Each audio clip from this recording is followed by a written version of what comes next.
Oh, it's 10:30 now.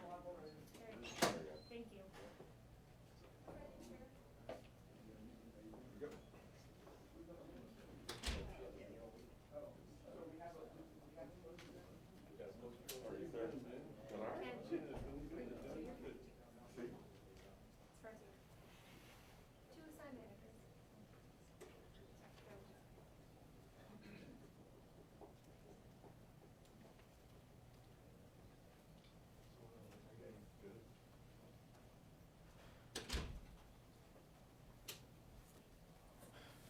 Good morning, ladies and gentlemen. I'm joined today by Chief Jim Alinsky from the Haines City Police Department and Lieutenant Black from the Lake Wells Police Department, who were our colleagues in this investigation.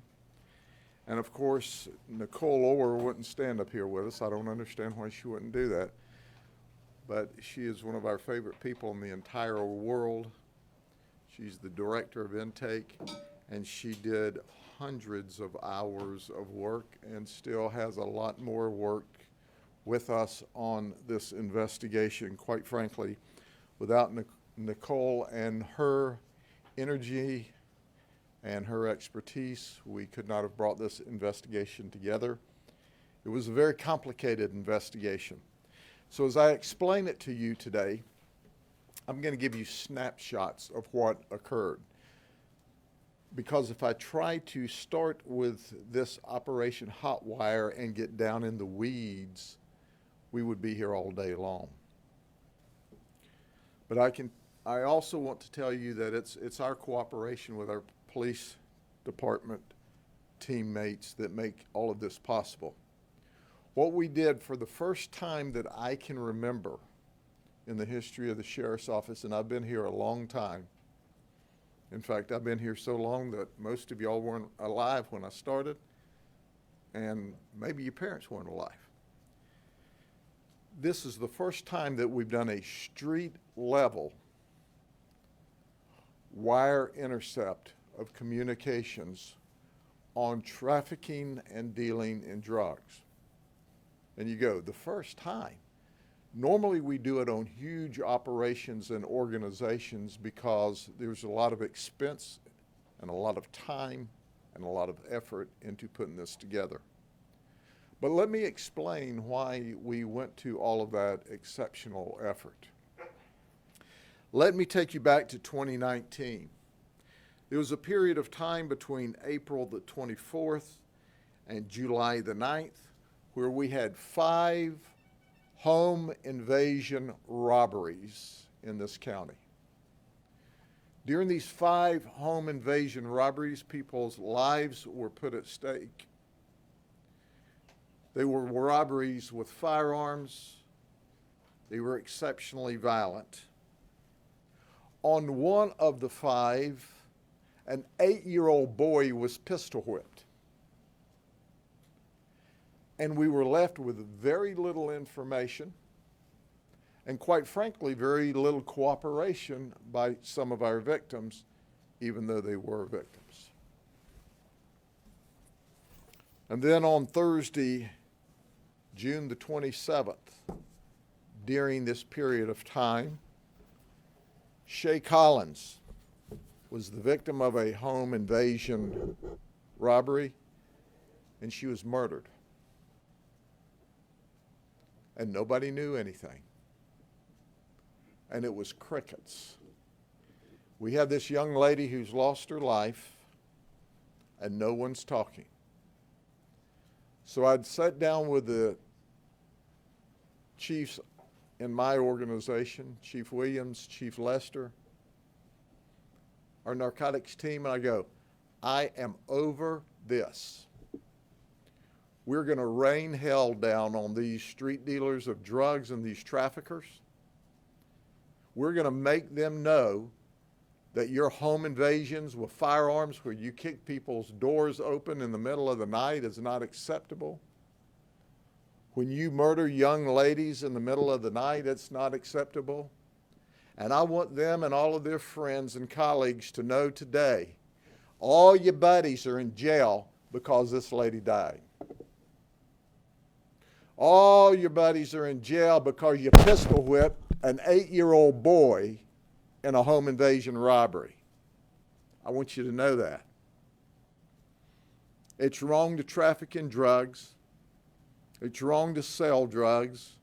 And we know the devastating effect of those that use drugs. So that's when we got with our partners at the state attorney's office and said it's all circled around drugs. Well, what's important about that? We still have people across this state and country and legislators with 3 brain cells, and 2 of them aren't working well, that think that drugs are low-level, nonviolent crimes. Well, stand by. I'm about to show you how wrong you are and how whoever is suggesting to the community, whether it be in Polk County, across the state or across the nation, that drugs are low-level, nonviolent crimes, stand by and watch. Tell Shay Collins' family it's low-level, nonviolent crime. This Mac 9 with a suppressor, doesn't everybody that deals with, quote, low-level, nonviolent crimes carry fully automatic firearms around with them with silencers?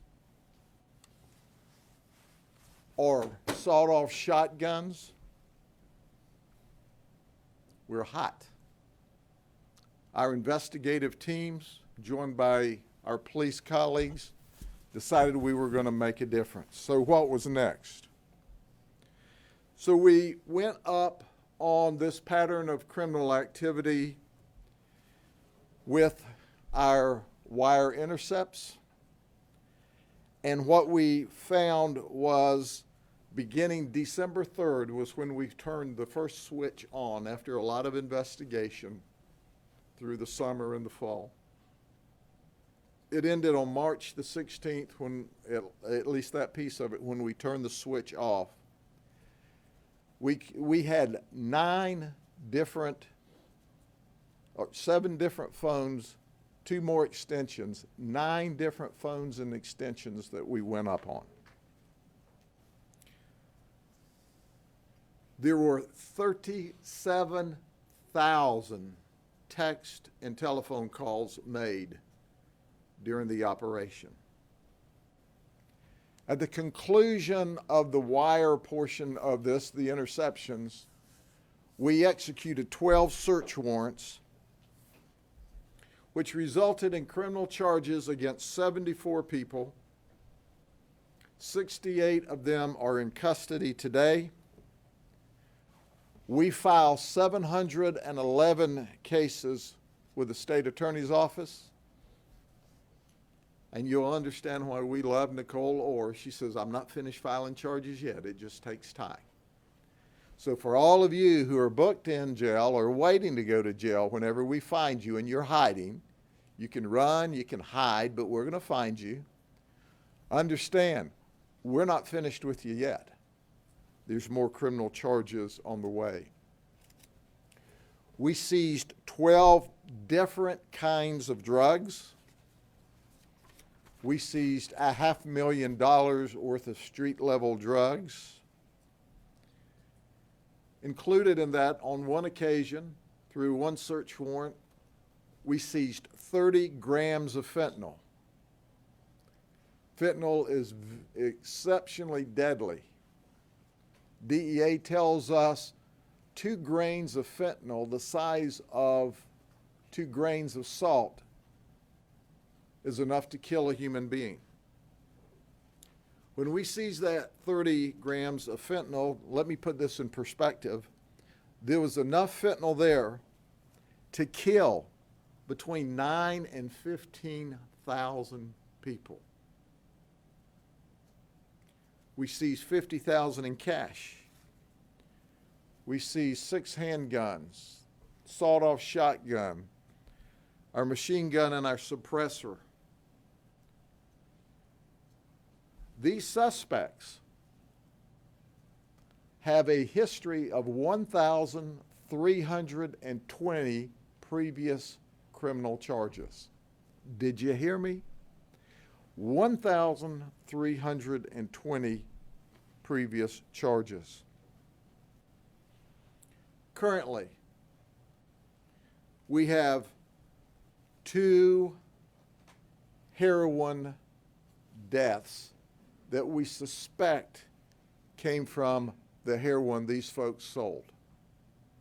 As a side note, last week alone, 3 people died of drug overdoses. We don't have the drug screens back. Initial information tells us they died of heroin fentanyl overdoses.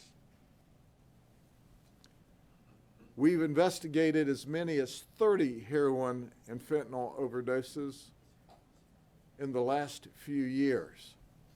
And a lot of the drugs came from these folks here. So now the search warrants are done. The arrest warrants have issued, and last Thursday our detectives began the roundup, and that's when we arrested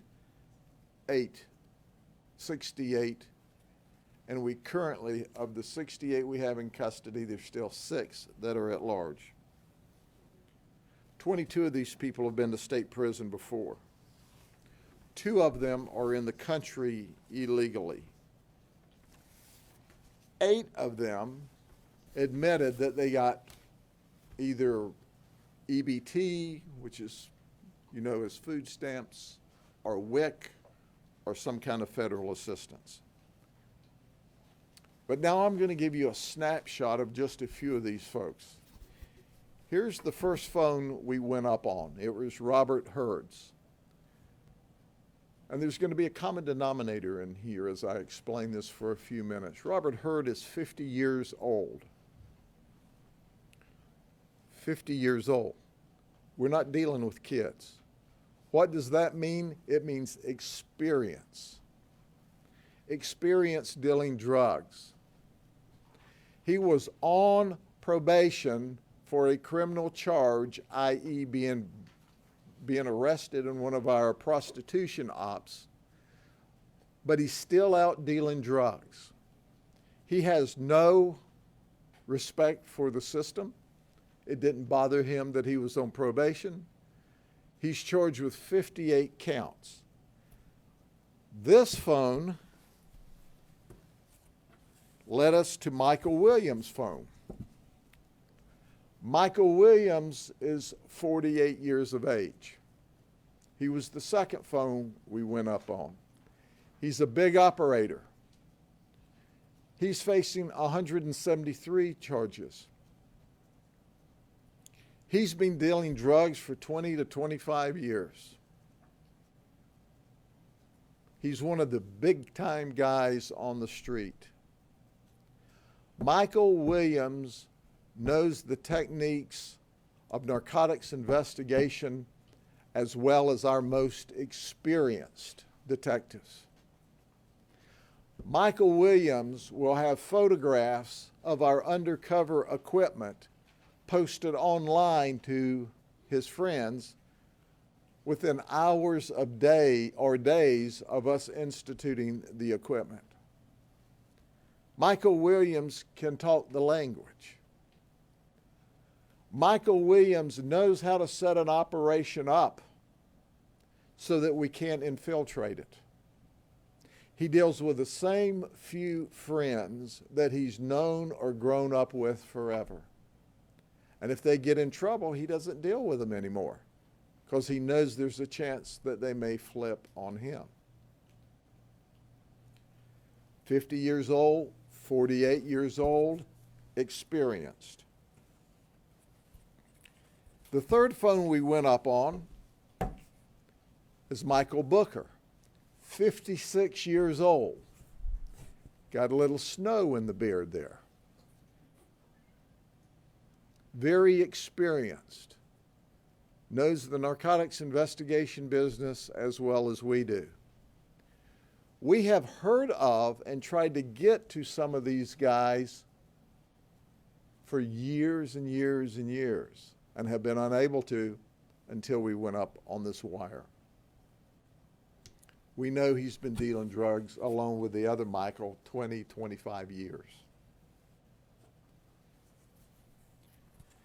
Then there's Lasan Etienne. He's 42 years old. He's been dealing 15 years or more. He's at large. He's hiding. We heard he may be in South Florida at this time. He was the fourth phone, 16 charges. He was out on bond for dealing in stolen property. That didn't slow down his narcotics dealing at all. He's out on bond. That's the second one who is actively engaged in the criminal justice system, but that doesn't bother them at all. And then there's the youngster of the group. They call him Pop Rogers, Kenneth Rogers.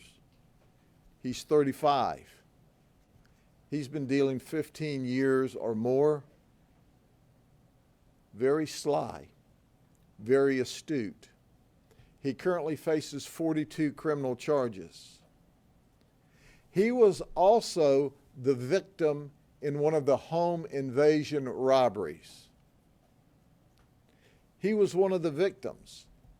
But at the same time, we had source information that says that he was talking of doing robberies and ripping off other drug dealers.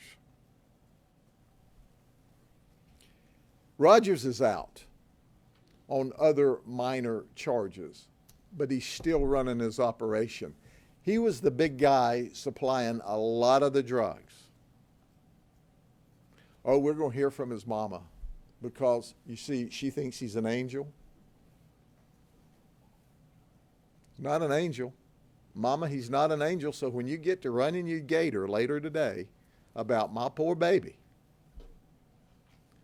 well, just understand your poor baby is the big guy in the operation. Understand, because there were home invasion robberies and Shay died.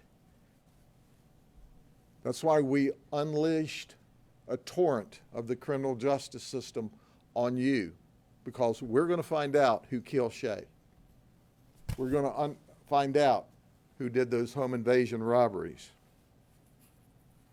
You can all sit down there in the county jail and say, well, see, you robbed me, and you robbed me, and you talked about robbing me, and who was it? Somebody needs to go tell that sheriff who killed Shay, so they'll leave us alone. Well, we're not going to leave you alone. But believe you me, till we figure out who killed Shay, we're going to keep on keeping on. We're going to make you so miserable your third cousin doesn't sleep well at night. Then there's Quashawn Burgess. He's out on bond, still dealing drugs. He was out on bond for dealing in 1.5 kilos of cocaine. He's still dealing for Rogers.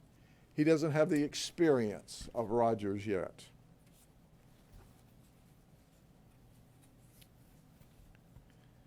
Then there's Willie Adam. He's already been to prison for 10 years for trafficking. He did 9 of the 10, and now he's facing a new minimum mandatory for trafficking in cocaine.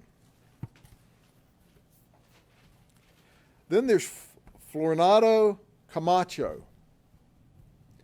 He has dealt cocaine and heroin to Rogers. Oh, did I tell you? He's wearing an ankle monitor. Did you hear me? He's wearing an ankle monitor because he's already entered a plea in federal prison for dealing drugs, but it hasn't slowed him down. He's got to pay his attorneys. He's got to get money for his family before he goes off to federal prison.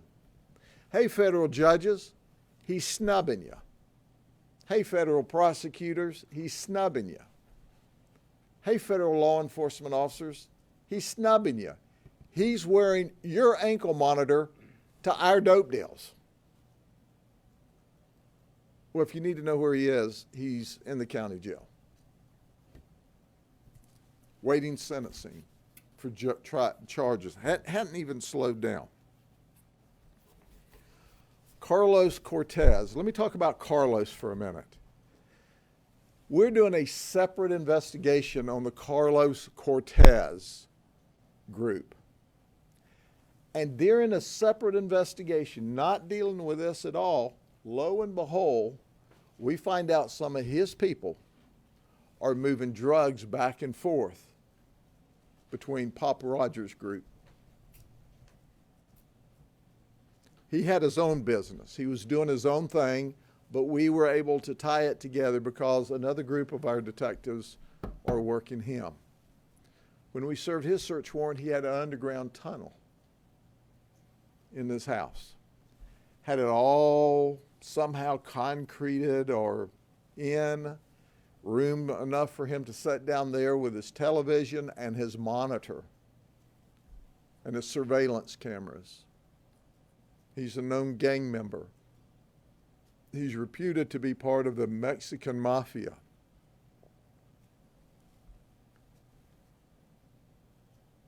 I can tell you right now, his group of folks are dangerous folks. And they're even into this other operation.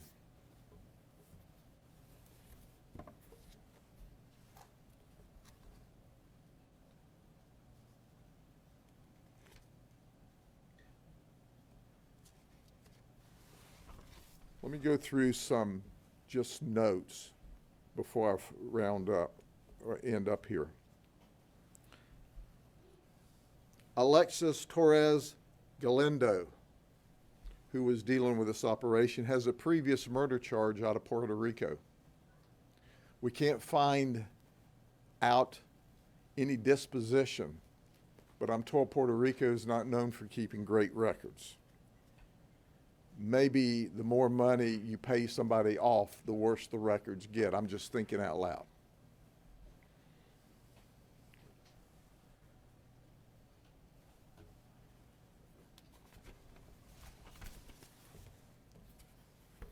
So let me put this in perspective. Most of the 12 search warrants were served in the last 2 weeks. We started the roundup on Thursday. Guess what happened early Sunday morning? Late Saturday night, early Sunday morning, 12:15 a.m., just after midnight Saturday night on May 17th. Alfonso Payne Jr. was gunned down in the middle of the street, less than 50 yards from where we served a search warrant. We found Alfonso at 40th Street and Atkins Road in Winter Haven in the middle of the street, not 50 yards from 3951 Atkins Road where we served a search warrant. One of the rumors on the street is that he was killed in retaliation. They suspected Alfonso might have been working with law enforcement. They murdered him. Alfonso wasn't working with law enforcement. He was not a source. He was not involved with us. He has a criminal record. We've put him in jail before. But they're still murdering people. Some of these groups here had already bonded out. Some of them are in, some of them are out when he was murdered. We need to solve this murder, but nobody knows anything. It's not all right for Alfonso to die. It's not all right for Shay to die. It's not all right for people not to tell us who did these murders. But understand this. If you're in the county jail, or if you were arrested during this roundup and you have information about this, it's important to tell us. No one's going to rest easy until we solve these murders. Every life is important to us. every life is important to us. We owe it to their family to find the answers and to bring the perpetrators to justice, and we're going to do that. But understand, she is the one that started it, and this is the one that died the last time. I can't tell you for absolute sure one had anything to do with this operation, but I am a trained detective. And it happened in the same area, in the same time frame, after we put a bunch of bad guys in jail, and a lot of them know exactly how narcotics investigations are done because of their experience. Oh, by the way, did I tell you that the big guys here, many of which I highlighted, they hire the brand name defense attorneys in this community. They all have brand name defense attorneys. It's going to be a fight, but we're going to send them to prison for a very, very long time. Are there any questions? Sheriff, to clarify, can you just explain exactly how these interceptions work? You have, you said 9 phones and read all their text messages, or? That's correct. We receive their communications, whether it's text messages or whether it is telephone calls. And there's a very elaborate process that you have to go through when you receive these communications. About you have to minimize, you have to only listen to pertinent calls. So it's a very complex situation that occurs. Sheriff, what was the first search warrant and then the last, well, some haven't been served yet, but. Well, first search warrants actually happened a few months ago, but most of the 12 happened within the last 2 weeks. How did you choose which phones to intercept? It was based on the investigation. We had to exhaust other investigative methods, which didn't take very long with this experienced group of criminals. And then you follow the criminal conduct on the phone. And when one phone leads you to another phone, and understand they use boost phones. So they'll use this phone a couple of days and throw it in the garbage, and then they'll go to another phone. Then we have to go to their next phone, and then they use that phone a few days and they throw it in the garbage, and you go to the next phone. They think they're slick. We know how to chase phones. Sheriff, how concerned are you about more violence? I'm always concerned about violence whenever it involves the sale and the trafficking in drugs. This is a subculture. It's an illegal criminal enterprise, and they will kill you to get your drugs. They will kill you to take your drugs. They will kill you over not paying your bills. They will kill you if they think you're involved in the other group or you're cutting into their business. It's to make it simple, it'd be like the Chevrolet dealership and the Ford dealership being on opposite sides of the road and shooting at each other back and forth across the road for taking a customer. In many ways, you can interpret this as bad guy versus bad guy. Everyone else, good people are isolated from it. Why should people in Polk County care about this who are law-abiding citizens? But because these folks are dealing drugs to your children. It's being imported, it's being trafficked, it's being dealt, and then it is moving down to your children. They're also recruiting people to work in levels of their organization, lower levels of their organization. And there's collateral damage when the 8-year-old gets pistol whipped in a home invasion robbery. When Shay gets shot and killed trying to help her husband hold the door closed so they can't get in the house. Shay was at home cooking dinner, had food on the stove from where she was preparing dinner when she died. I'm angry about that. I would like the chief to speak for just a minute. Chief Walensky is a dear friend of mine. He retired from the sheriff's office, and ran investigations for years and years and years for us, and there's no one that knows this business any better than him. He's now the chief in Haines City and one of our partners in this investigation. Chief? Thank you.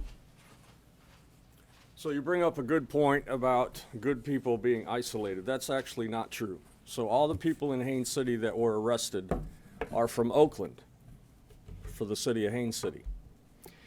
Michael Williams here that the sheriff spoke about, one of the top dogs of the system, and during his search warrant, when they executed the search warrant, they found his father, keeping in mind Michael makes a lot of money, right? Got all these brand name attorneys. So his father was in bed with, he has dementia, he can't handle himself, and it was full of urine. So if that doesn't shock the conscience of the public, I don't know what will. But when we talk about Oakland, there are a lot of great people that live in Oakland. Yet you have this small group that seems to get larger that wants to take over. And shots get fired. And so far we have been very fortunate with these shots being fired that innocent people have not been killed.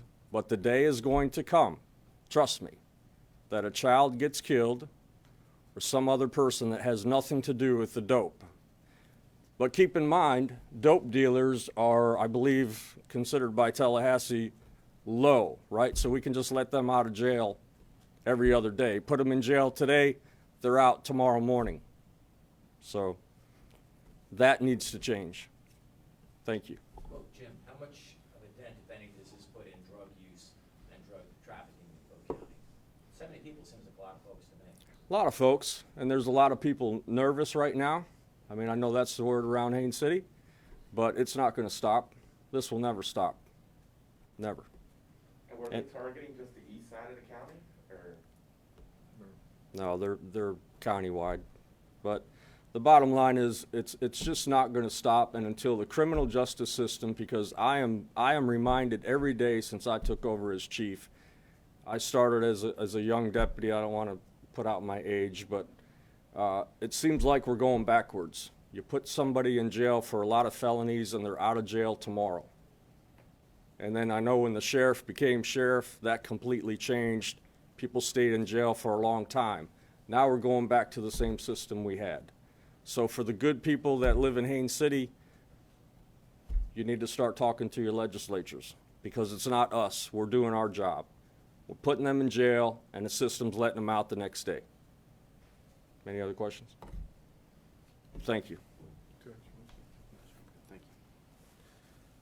Lieutenant was sent here by his chief, Chris Velasquez. Chief Velasquez is a dear friend of ours. He had other business and couldn't be here.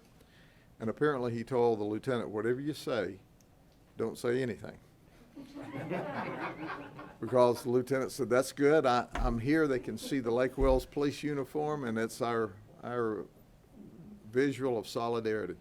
Any last questions? Thank you. God bless you. We'll see you the next time.